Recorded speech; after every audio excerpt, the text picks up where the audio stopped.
उस्मान कुरैशी आमीन मीडिया से मोरबी राजकोट का जो सानेहा पुल का हुआ उसको लेकर आज हमने एक ऐसी शख्सियत को बुलाया कि वहाँ के जो मकरानी बलोच समाज की जो चारों तरफ से तारीफ़ें हो रही हैं तो उसको लेकर हमने इनको मदऊ किया है और इनसे जानेंगे कि ये समाज में इतनी हिम्मत क्यों है। उससे पहले एक मुख्तसर से आपको तारीख बता दूं कि मकरानी समाज जो है मकरानी बलोचिस्तान के मकरान से ताल्लुक़ रखता है। ये लोग जंगजू लोग हैं, मतलब जो हमारे यहाँ भारत में क्षत्रिय होते हैं इस तरह के ये लोग होते हैं मुसलमानों के अंदर, और हमेशा इनका ताल्लुक़ फ़ौजों से रहा है। जो यहाँ पे भी गुजरात में जो कौम आके बसी है वो मुग़ल सल्तनत के साथ ये लोग आए थे और फिर यहीं होके रह गए। अब तो पक्के गुजराती और पक्के अहमदाबादी हो गए। जो वजह ये है कि इनके घरों में भी आजकल तो गुजराती बोली जाती है। हमारे साथ जो मौसूफ हैं मेहमान मौजूद हैं वो भी इनके घर में भी गुजराती ज़ुबान इस्तेमाल होती है। साथ साथ में इनका आजकल तो जंगों का ज़माना रहा नहीं, तो ये लोग आजकल पुलिस में है और पुलिस में भी बड़ी बड़ी आला दर्जों पर इनकी फाइज हैं।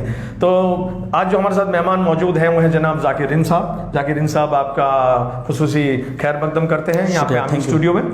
जाकिर रिंद साहब कुछ इस तरह से इनकी पहचान है कि ये कि युवा नेता है अपने ये मकरानी बलोच समाज के अहमदाबाद के, और साथ साथ में एक सामाजिक कार्यकर हैं, अपनी सोसाइटी के अच्छे सेक्रेटरी हैं और साथ साथ में इतनी हिम्मत रखते हैं कि ये इन्होंने काफ़ी कुछ ऐसे काम किए जो औरों के बस की बात नहीं थी।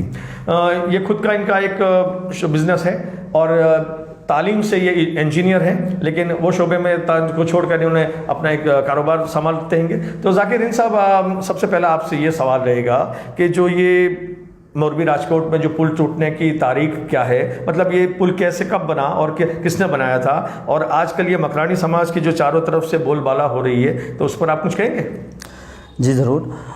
ये जो देश के लिए और गुजरात के लिए जो एक दुखदायक घटना है, जहाँ अभी आज लोगों के बहुत दिनों से आंसू भी नहीं सूख रहे, ऐसी दर्दनाक जो घटना घटी मोरबी के अंदर, ब्रिज टूट गया, तो उसकी हिस्ट्री उस्मान साहब कुछ इस तरह से रही है कि अंग्रेज़ के ज़मानों में वाघजी ठाकुर वहाँ के महाराजा थे, वाघजी ठाकुर, उसने लंदन से लोहा मंगवा कर ए ब्रिज को बनवाया था। तो this is the one type of historical bridge, ये कोई आम ब्रिज नहीं था, यानी ये 100 साल से ऊपर का था। हाँ, 135 साल पहले का मतलब एक ब्रिज था जो वाघजी ठाकुर ने लंदन से लोहा मंगवा कर बनवाया था। जी। अच्छा, ये ब्रिज अभी मतलब कुछ 5 दिन पहले रिनोवेट करके मतलब उद्घाटन के लिए, ओपनिंग के लिए रखा था, और उस टाइम पे कुछ शाम का वक्त था, मतलब 6 से 7 का मगरिब का वक्त। उस टाइम पे मतलब ये ब्रिज ज़्यादा लोड या कोई भी मतलब प्रशासन की कोई गलती की वजह से ये ब्रिज टूट गया, और एज़ पर गवर्नमेंट रैंकिंग कुछ 400 लोग जो है पानी में मतलब गिर गए।